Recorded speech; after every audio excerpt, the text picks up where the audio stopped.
في سؤال محير ناس كتيرة، ايه هي العضلات اللي ممكن امرنها من مرة 3 ايام في الاسبوع؟ ده موضوع حلقة النهاردة، يلا بينا. طيب قبل ما اقول لك على عضلة معينة اتمرنها مرة او مرتين او 3 في الاسبوع، هنقسم الموضوع ده لجزئين. في عضلات كبرى وعضلات صغرى. عضلات الكبرى زي الصدر، عضلة الرجلين، عضلة الظهر، ممكن نقول معاها الكتف، يا ممكن عضلة صغيرة الكتف، بس عشان الكتف بيتكون من اكتر من عضلة وفي مفصل مهم جدا فنعتبره عضلة كبرى.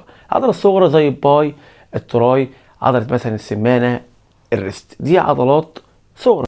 العضلات الكبرى بتاخد وقت استشفاء عضلي من يومين ل3 ايام اللي احنا قلنا عليهم. العضلات الصغرى بتاخد استشفاء عضلي من يوم الى يومين على حسب مستواك وعلى حسب استمرارك في الجيم وعلى حسب الاكل بتاعك وعلى حسب طبيعة شغلك ويومك وعلى حاجات كتير.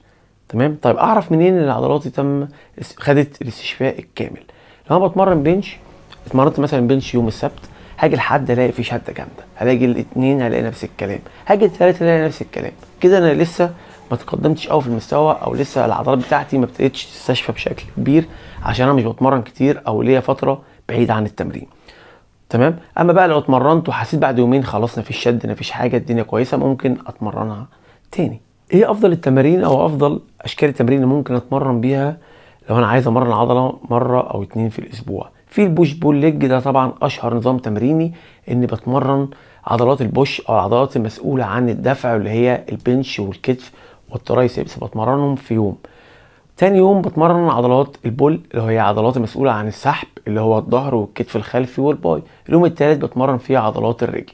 لو انا عملت القصة دي 3 ايام في الاسبوع وريحت يوم و3 ايام كمان وريحت يوم، كده انا في الاسبوع مرنت العضلة مرتين. هلاقي نتيجة قوية؟ ممكن تلاقي نتيجة قوية، بس لازم تكون بتتمرن كويس وبتنام كويس وبتاكل كويس، عشان انت كده العضلة بتمرنها مرتين في الاسبوع، فالعضلة بتتمرن بتتحط تحت ضغط والالياف تبدأ تتقطع، وكمان بتعمل لها عمليه استشفاء عضلي مرتين في الاسبوع مش مره واحده. فلازم اخد بالي كويس من جوده النوم بتاعي، وكمان اخد بالي من الاكل بتاعي، اكون باكل واشرب كويس عشان تمرينتي ما تجيش على الفاضي.